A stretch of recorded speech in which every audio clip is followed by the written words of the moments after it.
The train began to move past the station and the line of waiting taxis and horse-drawn carriages. "Well, we're off," announced Bob, a little too heartily. He motioned to the hovering porter and ordered some beer to celebrate our departure. "Maybe we'll have some rain before we get to Diwania." He stood up to peer out of the window. I looked out too, expecting what? A friend to wave goodbye? 3 months ago I had come to Baghdad as a bride, and the city had seemed strange and alien to me then, a place so far removed from my experience that I had nothing with which to compare it. Now, headed for an unknown tribal village, I did not want to miss my last glimpse of Baghdad, which seemed a dear, familiar place. Clouds hung low and dark in the bit of sky I could see between the buildings and the townspeople and tribesmen, carriages, cars, and donkey carts that moved more and more quickly past the train window. The winter night was coming fast, and as we left the Tigris River behind, the lights were on in all the hotels along its banks, the Semiramis, the Zia, the Sindibad. We passed rows of mud and mat Sarifa huts with kerosene lanterns flickering in their doorways, a series of smoking brick kilns, a mosque with a lighted minaret, more Sarifa huts, and then there was nothing to see but the dark horizon and a few date palms and the wide, empty plain. "Aren't you excited?" asked Bob. "I can't understand you at all. Here we've been waiting and planning all these weeks for you to come down, dear, and now that we're on our way at last, you sit there as calmly as though you were going shopping or something." At least I looked calm, I thought. That's good.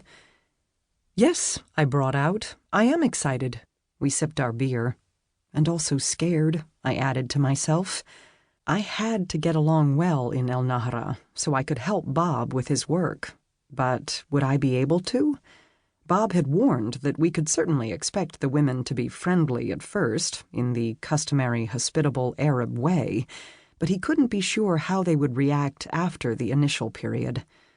In the dining car, I was the only woman, and the men stared at me curiously. We went back to our compartment and watched the dark landscape while the train pushed slowly south. I had thought, and Bob had agreed, that the women might accept me more readily if I met them on their own terms. Thus, although I had balked at wearing an all-enveloping black abaya, I had elected to live like the women of El Nahra, in relative seclusion behind walls, not meeting or mixing with men. But what if, in spite of my efforts, the women shunned me and left me to myself, more of a hindrance than an asset to my husband? 2 years alone in a mud house, I reflected, hardly an enchanting way to spend a honeymoon. The weather was certainly not welcoming. A midnight rain in Diwania poured down as we ran from the train to the waiting room with its single wooden bench. I sat by the luggage while Bob looked for a taxi or a carriage to take us to the government rest house. Even if the weather had been ideal, we could not have continued on to El Nahra that night. The village lay only 10 miles southeast, but there was no regular transportation except for occasional trucks and taxis which did not travel after dark. While I waited, people gathered to stare at me again, and I slowly became aware that, among the crowds of middle-class Iraqis and townspeople, I was the only woman without an abaya.